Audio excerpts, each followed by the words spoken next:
எனக்கு யாராச்சும் வருவாங்க, எனக்கு எங்கேயோ இருந்து ஒருத்தங்க வருவாங்க, என்ன தட்டி எழுப்ப யாரோ வருவாங்க, எனக்கு ஒரு இடத்துல ஒளி வரும், அப்படி இப்படின்னு உட்கார்ந்துட்டு இருக்காதீங்க. உங்களை தேற்றதுக்கு யாரும் வரப்போறதில்லை, உங்களை சமாதானப்படுத்த யாரும் வரப்போறதில்லை, உங்களை விசாரிக்க யாரும் வரப்போறதில்லை. உங்களை நீங்க தான் தட்டி எழுப்பணும்.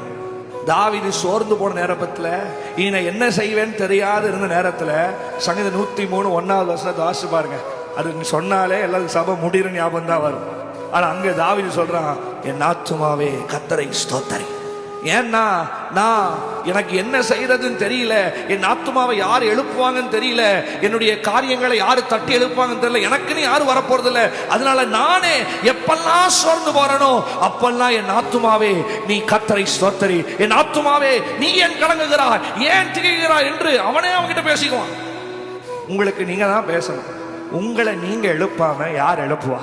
இன்னைக்கு நீங்க இந்த நேரத்துல எது நினைச்சு சோர்ந்து போய் உங்களை எழுப்ப யாராச்சும் வருவாங்க, உங்களை தேற்றக்கு யாராச்சும் வருவாங்க, உங்களை தட்டி எழுப்ப யாராச்சும் வருவாங்கன்னு நினைச்சிட்டு இருந்தீங்கன்னா சத்தியமா சொல்றேன், யாரும் வரப்பட்டதில்லை.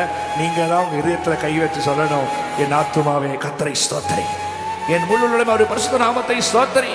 வாயை திறந்து அவர் நன்மைகளை பாடு. பாட பாட உன் காரியங்கள் எல்லாம் ஆசீர்வாதமாய் மாறும்.